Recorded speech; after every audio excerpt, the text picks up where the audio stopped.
दिल्ली में statesman vintage और classic car rally का आयोजन। सड़कों पर दिखी खूबसूरत कारें। कांग्रेस के निष्कासित होने के बाद आचार्य प्रमोद कृष्णम ने बताया अब किस पार्टी में होंगे शामिल। हल्द्वानी वायलेंस पर मुफ्ती अब्दुल रज़ीक का बड़ा बयान। बुलडोजर कार्यवाही को लेकर कह दी बड़ी बात। ये जो खूबसूरत गाड़ियां आप देख रहे हैं, ये दौड़ रही हैं राष्ट्रीय राजधानी दिल्ली की सड़कों पर। दरअसल हाल ही में केंद्रीय मंत्री हरदीप सिंह पुरी ने दिल्ली में 57वीं स्टेट्समैन विंटेज और क्लासिक कार रैली को हरी झंडी दिखाई। कार रैली को राष्ट्रीय राजधानी के केंद्र में 12 खंबा रोड पर स्टेट्समैन हाउस से झंडी दिखाई गई। गौरतलब है कि द स्टेट्समैन 1964 से इस प्रतिष्ठित रैली का आयोजन कर रहा है। ऐसे में इस रैली में हिस्सा लेने वालों और इसे देखने वालों की भीड़ लग गई है। रैली में 1936 Rolls Royce, 1926 Studebaker Erskine, 1906 Renault Freres, 1935 Wright craft और 1938 Mercedes, 1937 Wolseley, 1932 baby Austin, 1938 Adler, 1937 Dodge, 1929 Austin 7 tourer, 1919 Citroen torpedo, 1913 Stoewer, 1912 Standard Coventry और कई विंटेज कारें देखने को मिली।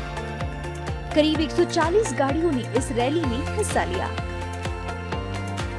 आपको बताते चलें कि statesman vintage and classic car rally एक वार्षिक कार्यक्रम है जो नई दिल्ली और कोलकाता में होता है।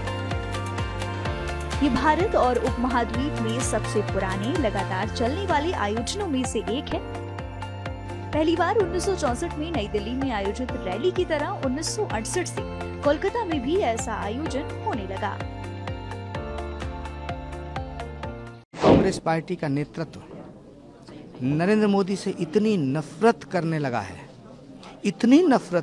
है कि वो मोदी से नफरत करते करते पूरे देश से नफरत करना शुरू कर दिया है। राजनीति और सियासत संभावनाओं का खेल है। कल क्या होगा कहा नहीं जा सकता है। बस इतना ही मेरा गुनाह है कि मैं नरेंद्र मोदी से मिला। उनसे पूछिए कि भगवान राम के मंदिर की प्राण प्रतिष्ठा में जाना इतना बड़ा गुनाह है। मैं आभार व्यक्त करना चाहता हूँ कांग्रेस के उन नेताओं का जिन्होंने मेरा निष्कासन कराने में बड़ी महत्वपूर्ण भूमिका निभाई है। कांग्रेस पार्टी का नौकर नहीं था। दूसरी बात, मैंने नौकरी भी नहीं मांगी थी। मैं कांग्रेस की विचारधारा से जुड़ा हुआ हूँ।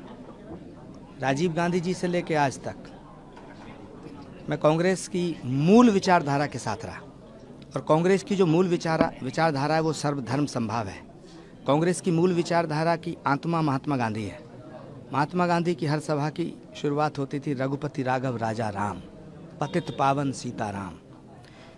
राम राज्य का सपना सबसे पहले किसने देखा? महात्मा गांधी ने। तो जो सपना महात्मा गांधी ने देखा वो सपना नरेंद्र मोदी जी पूरा कर रहे हैं। तो यदि नरेंद्र मोदी भारत के प्रधानमंत्री हैं और वो इस देश के हित में कोई अच्छा फैसला कर रहे हैं तो उस फैसले का समर्थन होना चाहिए, उस फैसले की सराहना होनी चाहिए। लेकिन कांग्रेस पार्टी का नेतृत्व नरेंद्र मोदी से इतनी नफरत करने लगा है कि वो मोदी से नफरत करते पूरे देश से नफरत करना शुरू कर दिया है। मोदी से इतनी नफरत करता है कि वो मोदी से नफरत करते सनातन को मिटाने पर तुल गया है। नरेंद्र मोदी से इतनी नफरत करता है कि जो नरेंद्र मोदी से मिले उससे नफरत करना शुरू कर देता है। बस इतना ही मेरा गुनाह है कि मैं नरेंद्र मोदी से मिला। तो आपका राम मंदिर जाना या प्राण प्रतिष्ठा में शामिल होना, क्या आपको ये वजह लगती है कि उन्होंने एंटी पार्टी एक्टिविटी का नाम दिया? और तो मुझे दूर दूर तक कोई बात नजर नहीं आती। ये उनसे पूछिए। राम मंदिर का न्योता ठुकराना और राम मंदिर के न्योते को अस्वीकार करके चिट्ठी जारी करना, उनसे पूछिए कि भगवान राम के मंदिर की प्राण प्रतिष्ठा में जाना इतना बड़ा गुनाह है? क्या श्री कल्की धाम का शिलान्यास समारोह करना, श्री कल्की धाम बनाने का संकल्प लेना, श्री कल्की धाम के शिलान्यास में भारत के प्रधानमंत्री को इनवाइट करना, उत्तर प्रदेश के मुख्यमंत्री योगी आदित्यनाथ को इनवाइट करना, केंद्रीय मंत्री स्मृति ईरानी जी को इनवाइट करना, क्या इतना बड़ा गुनाह है कि हमारी 40 साल की तमाम तपस्या को आप खत्म कर देंगे? मैं आपसे कहना चाहता हूं, महाभारत में षड्यंत्र रचा था शकुनी ने और अभिमन्यु का वध हुआ था। उसका परिणाम ये हुआ कि धृतराष्ट्र का वंश समाप्त हो गया।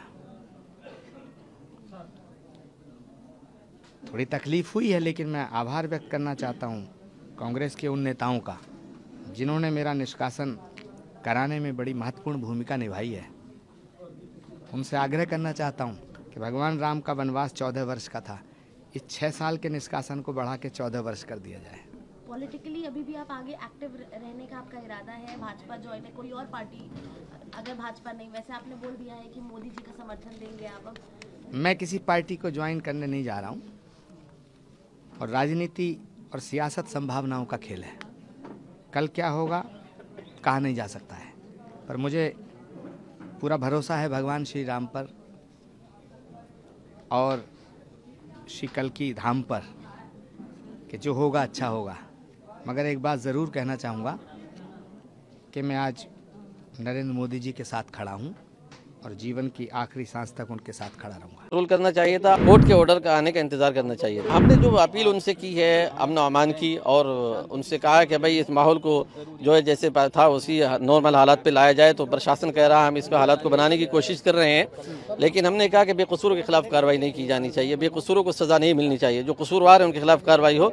और ऐसे ही हमारा सवाल था कि भाई इस तरह की जल्दबाजी में डेमोलेशन किया गया, आखिर मजहबी जगह है, लोगों की अकीदत वाबस्ता है। लोगों में ये भी मैसेज वायरल हुआ है कि आपके कुरान शरीफ रखे, किसी ने कहा भाई हमें निकालने दो, कोई जवाब आया नहीं कोई वक्त नहीं है निकालने का। वो लोगों में एक पैगाम गया कि आपकी मस्जिद को डेमोलिश किया जा रहा है और उसमें कुरान शरीफ भी है। अब एक हर एक मजहब की बात है कि जब उसकी इबादत गाह को या उसकी मजहबी किताबों को इस तरीके से बेहुरमती की जाएगी तो लोगों में एक जज्बात पैदा होते हैं। हालांकि हम ये नहीं कहते कि बदअमनी फैलाया जाए, हम उसकी हिमायत नहीं करते, लेकिन बहरहाल ये जल्दबाजी में लिया गया फैसला है, इसमें थोड़ा सा कंट्रोल करना चाहिए था और थोड़ा सा वेट करना चाहिए था, कोर्ट के ऑर्डर का आने का इंतजार करना चाहिए था। हाँ, आगजनी जिन्होंने की है, पत्थरबाजी जिन्होंने की है, पत्थरबाजी दोनों तरफ से हुई है। वीडियोज ऐसे भी आ रहे हैं कि इधर से पुलिस भी पत्थरबाजी कर रही है, उधर से पब्लिक भी पत्थरबाजी कर रही है, दोनों की वीडियोज हैं। और आपने भी देखा होगा, मीडिया के लोग हैं, आपके पास भी वो वीडियोज होंगे।